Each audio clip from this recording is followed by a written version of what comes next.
Before this video starts, I want to put this small disclaimer out there. I do not like, support, nor condone this type of behavior, whether it's with her or her, because they're both not of age yet, but because of the context of the show and this video, we're going to talk heavily about that subject matter. So spoilers ahead, trigger warning ahead, whatever the case may be.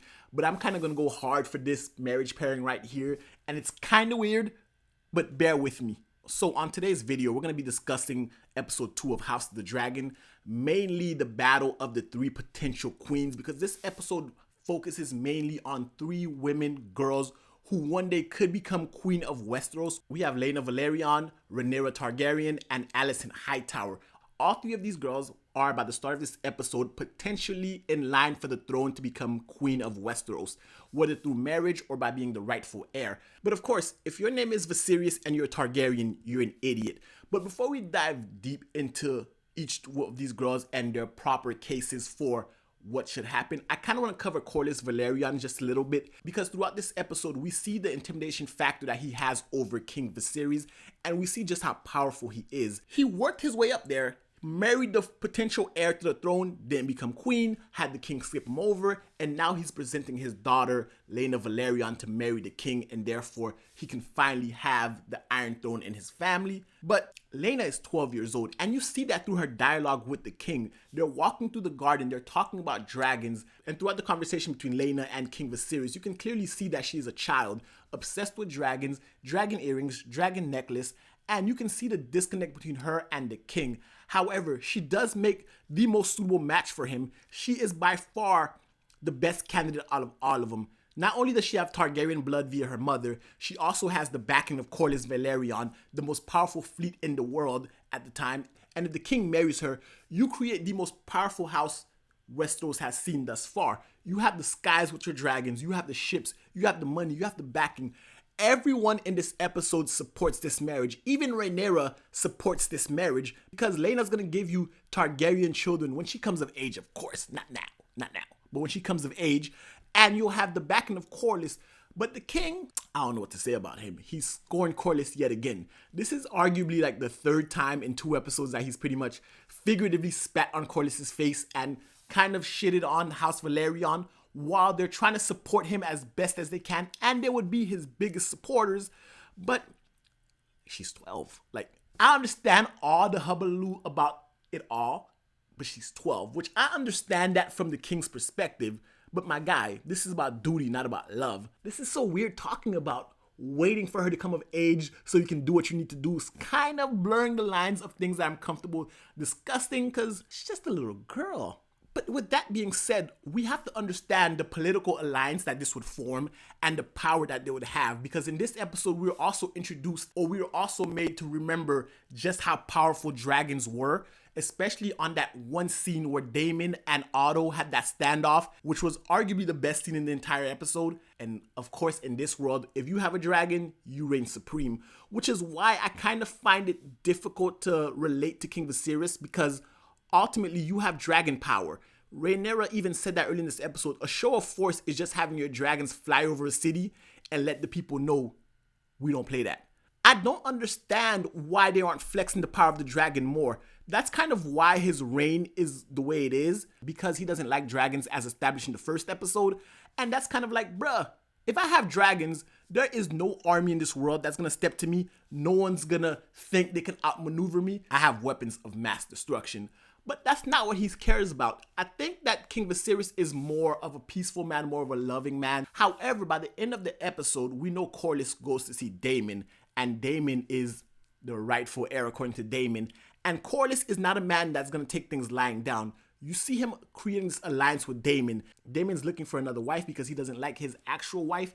So if Corlys can marry Lyanna off to Daemon, Daemon being the heir, and if something were to happen to Rhaenyra, because you know this is Game of Thrones and things just happen to people. If something were to happen to Rhaenyra, Daemon would become heir. Therefore, Corlys' daughter, who could be married to Daemon, would become Queen of the Iron Thrones, thus fulfilling Corlys' wishes. So we see that even though he's getting slighted at every turn, my boy always seems to have a plan despite getting shitted on by the king. Let's cover Rhaenyra this episode. Rhaenyra this episode showed that she wants and is willing to fight for her crown. She has a verbal sparring match with Rhaenys. She tries to give her opinions in the small council, and you can see that the other men there are uncomfortable. You can see where, while she's been named heir, no one else really truly takes her as the heir. Even her own father kind of diminishes her, even though she has bright ideas like flying the dragons over the stepstones to show their power.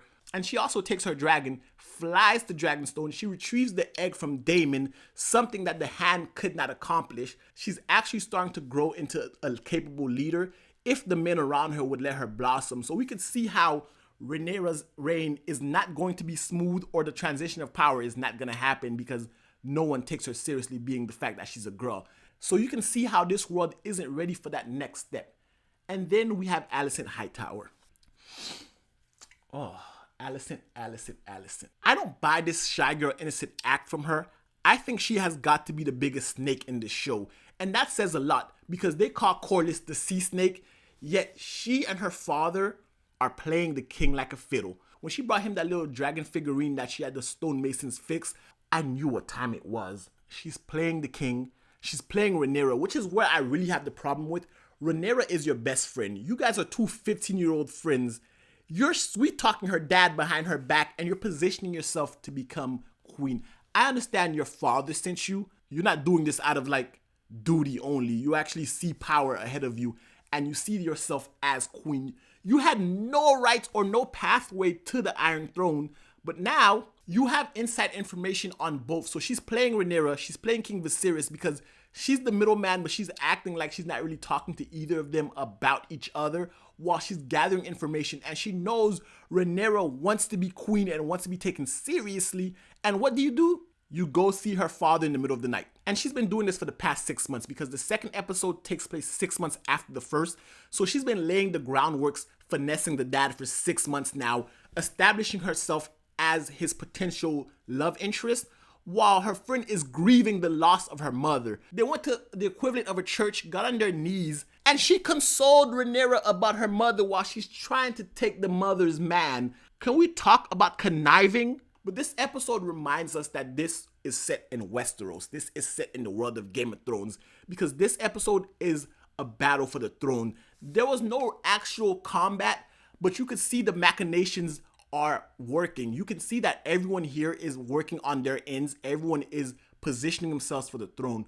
Corlys has various options. He has Targaryen kids. He has the money. He has the status. But for some reason or the other, there's always something jumping in his way, stopping him. And then you have Rhaenyra, who is the heir, who has to fight her cousins, who has to fight her father, who has to fight the court, and now her best friend. And then you have the Hightowers. Otto Hightower is a scumbag, and he's slowly but surely becoming one of my favorite characters, because when you're that despicable and you're that type of person, I personally can't help but like those kind of characters, because those characters add flavor that the show needs, and they're characters that you love to hate. So therefore, like, while he's slimy, I enjoy his character a lot for what it is. But King Viserys, let me take a second to talk about King Viserys the First. Every member of your small council said Laena is the best match for you. Yet, you pass all that up. Why? She's 12. I understand Laena's 12. But Alicent is only 15, and Alicent is the best friend of your daughter who you have strained relations with, and you're dying. Like, I don't understand his thought process behind this at all. But overall, it's showing how the Targaryen dynasty is about to crumble.